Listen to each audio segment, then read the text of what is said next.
Hello, welcome back to my channel. അപ്പോൾ ഇന്ന് നല്ലൊരു ദിവസം എന്ന് ഒരിക്കലും പറയാൻ പറ്റില്ല കേട്ടോ. കാരണം ഇന്നൊരു സുഖമില്ലാത്തൊരു ദിവസമായിരുന്നു.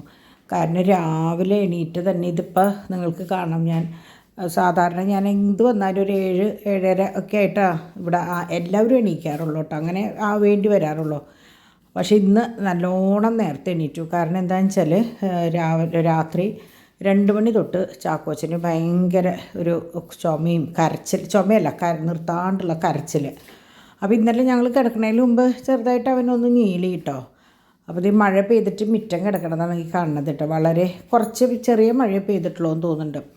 അപ്പോൾ അങ്ങനെ രാത്രിയിൽ അവൻ കരഞ്ഞപ്പോൾ എങ്ങനെയെങ്കിലുമൊക്കെ ഒന്ന് നേരം വെളുപ്പിക്കാം എന്ന് വിചാരിച്ച് അവസാനം പുലർച്ചെയായപ്പോൾ ഡോണും ഡിവൈനും ഡ്രസ്സൊക്കെ മാറിയതിന് ശേഷമാണ് എന്നെ വിളിച്ച് പറഞ്ഞത് ഈ ഡോക്ടറെ അടുത്തേക്ക് പോകാമെന്ന്.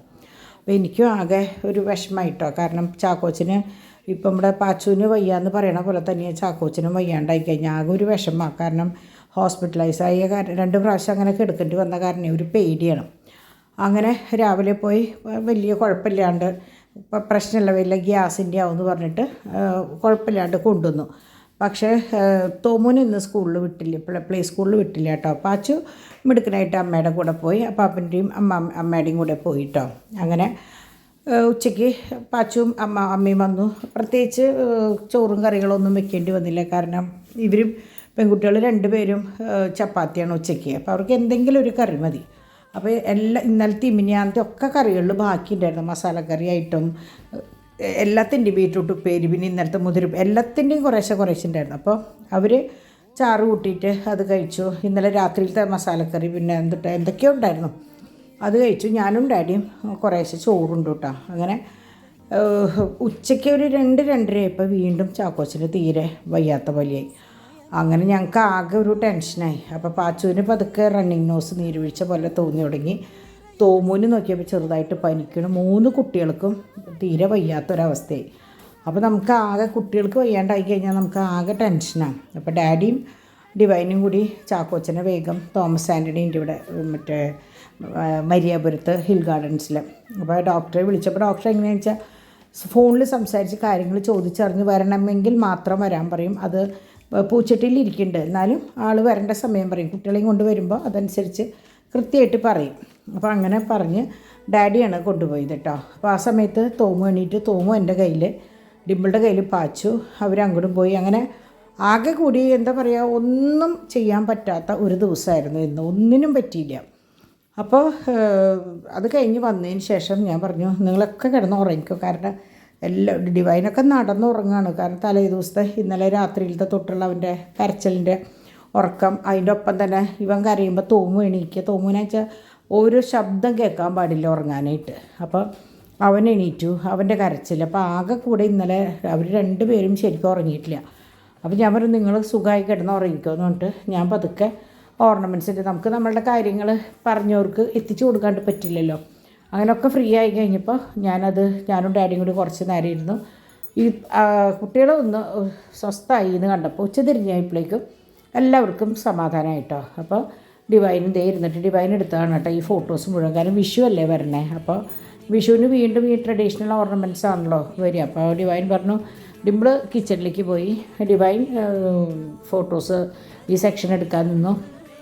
ഡാഡിക്ക് പതിവുംപടി മറ്റേ മാച്ച് ഉണ്ടായിരുന്നു, ഡാഡി അത് കാണാനിരുന്നു. അപ്പോൾ ഞാൻ ബാക്കി കാര്യങ്ങൾക്ക് ഇപ്പോൾ കുറച്ച് കൂടുതലാണല്ലോ, സാരിയുടെ സെക്ഷനും കൂടി ഉണ്ടല്ലോ. അപ്പോൾ അതെല്ലാം കൂടി നോക്കി എന്താ പറയുക, അങ്ങനെ അങ്ങോട്ട് കഴിച്ചു. അപ്പോൾ ഡിമ്പിൾ നാളേക്കുള്ളത് വരെ വെച്ചിട്ടുണ്ട്. നാളേക്ക് കടലക്കറിയും കടല ഉപ്പേരിയും കുമ്പളങ്ങ മോരൊഴിച്ച് വെച്ചിട്ടുണ്ട്. ഇന്ന് രാത്രി ഞങ്ങൾക്ക് കഞ്ഞിയായിരുന്നു കേട്ടോ. അപ്പോൾ എല്ലാവർക്കും എന്തെന്നാ പറയുക, ഞാൻ പറഞ്ഞില്ല, ആകെ കൂടി മനസ്സിനൊരു സുഖം ഉണ്ടായിരുന്നില്ല. അപ്പോൾ അങ്ങനെ വരുന്ന ദിവസം നമ്മൾ എന്താ ചെയ്യുകയെന്ന് വെച്ചാൽ ചപ്പാത്തി ഉണ്ടാക്കാനുള്ളൊരു മൂഡൊന്നും ഉണ്ടാവില്ല. അപ്പോൾ കഞ്ഞി വയ്ക്കും. അപ്പോൾ കഞ്ഞി വെച്ചിട്ട് ചീര ഉപ്പേരിയും പിന്നെ മുട്ട പൊരിച്ചു, അച്ചാറും പപ്പടവും കൊണ്ടാട്ടവും കൂടിയിട്ട് കഞ്ഞി അങ്ങോട്ട് കുടിച്ച് അവസാനിപ്പിച്ചു. അപ്പോൾ ഇതൊക്കെ എനിക്ക് ഇന്ന് ഒട്ടും വീഡിയോസ് എടുക്കാൻ പറ്റാത്ത കാരണം, എന്നാൽ ഒരു വീഡിയോ ഇടാണ്ട് വന്നു കഴിഞ്ഞാൽ നിങ്ങൾ എന്താണാവോ എന്ന് വിചാരിക്കില്ലേ. അപ്പോൾ ഞാൻ ഇന്നെടുത്ത വീഡിയോസും ഫോട്ടോസും ഒക്കെ കണക്ട് ചെയ്തിട്ട് ഒരു കൊച്ചു വീഡിയോ ആക്കി എടുത്തതാണ് കേട്ടോ.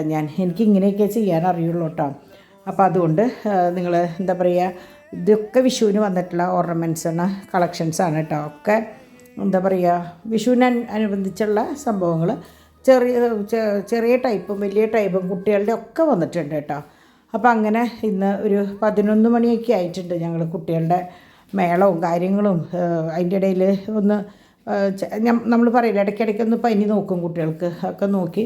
ഇപ്പോൾ ടെമ്പറേച്ചറൊക്കെ 3 പേർക്കും ഓക്കെ ആയി. പാച്ചുവിന് വലിയ പ്രശ്നങ്ങൾ ഇന്നില്ല കേട്ടോ. ഇനിയിപ്പോൾ നാളേക്ക് എങ്ങനെയാണെന്ന് പറയാൻ പറ്റില്ല. മൂക്കുന്നൊക്കെ പിന്നെ 3 ആൾ ഒന്നിച്ചുള്ളതല്ലേ. അപ്പോൾ അങ്ങനെ ഞാൻ ദേ പതിവുംപടി അവരുടെ കാര്യങ്ങളൊക്കെ നോക്കി അവർക്ക് വേണ്ട സംഭവങ്ങളൊക്കെ കൊടുത്തു കഴിഞ്ഞ് അകത്ത് കയറി. അപ്പോൾ നമ്മുടെ ഈ ചെപ്പുകളൊക്കെ കണ്ടറിയാം, ഇറച്ചിയുടെയും മീനിൻ്റെയും അറിയാമല്ലോ നിങ്ങൾക്ക്. നമ്മൾ ഞായറാഴ്ച മാർക്കറ്റിൽ പോയിട്ട് വരുമ്പോൾ നിറഞ്ഞിരിക്കണ ചെപ്പുകൾ. അപ്പം ഞാനതൊക്കെ കഴുകി 50 ദിവസം കഴിഞ്ഞിട്ടല്ലേ വേണ്ടു, കഴുകി വെയിലത്തൊക്കെ വെച്ച് ഉണക്കി മാറ്റി വെച്ചിട്ടുള്ളതാ. പട്ടികൾക്ക് വരെ കിട്ടിയില്ല ഈ ആഴ്ച. അപ്പോൾ അങ്ങനെ ഇന്നൊരു ദിവസം അങ്ങോട്ട് ഭംഗിയായിട്ട് കഴിഞ്ഞ് കൊണ്ടുപോകണി 11:30 ഇപ്പോഴും മോളിൽ നിന്ന് എനിക്ക് ശബ്ദം കേൾക്കാം, ചെറിയ ആളുടെ ഒച്ചയും തോമുവിൻ്റെ കളിയും. കാരണം തോമുവിൻ്റെ ഉറക്കമൊക്കെ ശരിക്കും കഴിഞ്ഞു.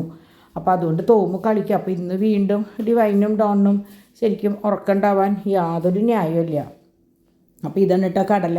അപ്പോൾ കടല ഞങ്ങൾ ആദ്യം നാളെ പുട്ടുണ്ടാക്കാമെന്ന് വിചാരിച്ചപ്പോഴാണ് ഇന്ന് നമ്മൾ ദോശമാവ് അരച്ചത് അങ്ങനെ തന്നെ ഇരിക്കുക.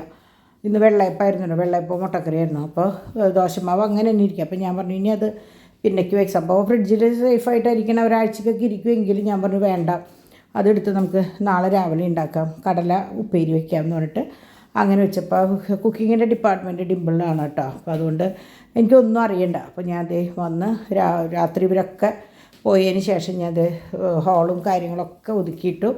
കാരണം എങ്ങനെ വന്നാലും കുട്ടികളും ഡാഡിയും ഡോണും ഒക്കെ ഈ സെറ്റിയും വരുന്ന അങ്ങോട്ടും കൂടെ ഒക്കെ തിരികെ മറിയുകയും ചെയ്യുന്നതാണ്. പക്ഷെ ഇപ്പം എങ്ങനെയാണെന്ന് വെച്ചാൽ നമ്മൾ അതിൻ്റെ മുകളിൽ ആ കവറിട്ട കാരണം ഭയങ്കര സുഖമാണ് കേട്ടോ. വലിയ അഴുക്കൊന്നും സെറ്റ് ചെയ്യുമ്പോൾ എന്നോട് ചേച്ചി അക്കിയുടെ വീട്ടിൽ ചെയ്തപ്പോൾ ചേച്ചി എന്നോട് പറഞ്ഞത് അങ്ങനെ ചെയ്താൽ മതിയെന്ന്. അപ്പോൾ ഇപ്പോൾ ഇവിടെ പാച്ചുട്ടൻ ഇന്നലെ വരെ ഫ്രൂട്ട്സും വെജിറ്റബിൾസൊക്കെ ആയിരുന്നു, ഇന്ന് മറ്റേ വെഹിക്കിൾസ് ആയിട്ടുണ്ട്. അപ്പോൾ മൂപ്പര് കാറ് ബസ് ലോറി ഒക്കെ പറഞ്ഞു തുടങ്ങിയിട്ടുണ്ട്. അപ്പ് ഡൗൺ അങ്ങനെയാണ്. ഇപ്പോൾ മുകളിലേക്ക് പോവുക താഴ്ത്തിക്കുക അതൊക്കെ ഇങ്ങനെ പറഞ്ഞു തുടങ്ങിയിട്ടുണ്ട് മൂപ്പര് കേട്ടോ. അതുപോലെ ഒരുവിധം എല്ലാതും ഇങ്ങനെ പതുക്കെ പറഞ്ഞു തുടങ്ങി. അപ്പോൾ അമ്മാമ്മയ്ക്ക് ഗുഡ് നൈറ്റ് പറയാൻ വന്നതാണ്. കാരണം അവൻ്റെ അടുത്തേക്ക് ഞാൻ പോയി കഴിഞ്ഞാൽ പിന്നെ ഒരു രക്ഷയില്ല, എൻ്റെ അടുത്തുനിന്ന് അവൻ പോവില്ല. പിന്നെ ഞാൻ അവനെ ഉറക്കണം, പിന്നെ ഒരു 3/4 മണിക്കൂറും കൂടി ഞാൻ സ്പെൻഡ് ചെയ്യേണ്ടി വരും. അപ്പോൾ പൊന്നു പറഞ്ഞു ഞാൻ കൊണ്ടുപോയിക്കോളാം എന്ന് പറഞ്ഞു. അപ്പോൾ അപ്പാപ്പൻ്റെ അടുത്തും കുറച്ച് നേരം ഇരുന്നു, എൻ്റെ അടുത്തും കുറച്ച് നേരം ഇരുന്നിട്ട് അവൻ കിടക്കാൻ പോയി. അല്ലെങ്കിൽ ശരിയാവില്ല, എൻ്റെ അടുത്ത് കിടക്കാമെന്ന് പറഞ്ഞിട്ട് പിന്നെ അങ്കാണ്. അപ്പോൾ ഞാൻ വേഗം അവരെ ആക്കിയിട്ട് ഇതൊക്കെ നാളേക്ക് പാക്ക് ചെയ്ത് അയക്കാനുള്ള സാധനങ്ങൾ. അപ്പോൾ ഞാൻ എങ്ങനെയാണെന്ന് വെച്ചാൽ ഇവരൊക്കെ കിടന്നതിന് ശേഷമാണ് ഞാൻ സാധനങ്ങളെടുത്ത് കവറിൽ അഡ്രസ്സും കാര്യങ്ങളൊക്കെ എഴുതി മേശപ്പുറത്ത് അങ്ങനെ നിരത്തി വെക്കും. അപ്പോൾ ഡാഡിക്ക് രാവിലെ ഞാൻ എണീറ്റ് വരുന്നതിന് മുമ്പ് ഇതൊക്കെ ഒന്ന് പാക്ക് ചെയ്ത് വെച്ച് കഴിഞ്ഞാൽ പരിപാടി കഴിഞ്ഞു. അങ്ങനെ നടക്കുള്ളൂ കുട്ടികളുള്ള കാരണം. അപ്പോൾ എല്ലാവരും കിടന്നതിന് ശേഷമാണ് എൻ്റെ പണി കേട്ടോ. ഇതൊക്കെ ഇങ്ങനെ പാക്ക് ചെയ്യലും അഡ്രസ്സ് എഴുതലും മെയിനായിട്ട് ഞാനാണ് ചെയ്യുക. അപ്പോൾ കുറേ പേര് എന്നോട് ചോദിക്കാറുണ്ട് ഇത് ആരാണ് ഇത് എഴുതണമെന്നുള്ളത്.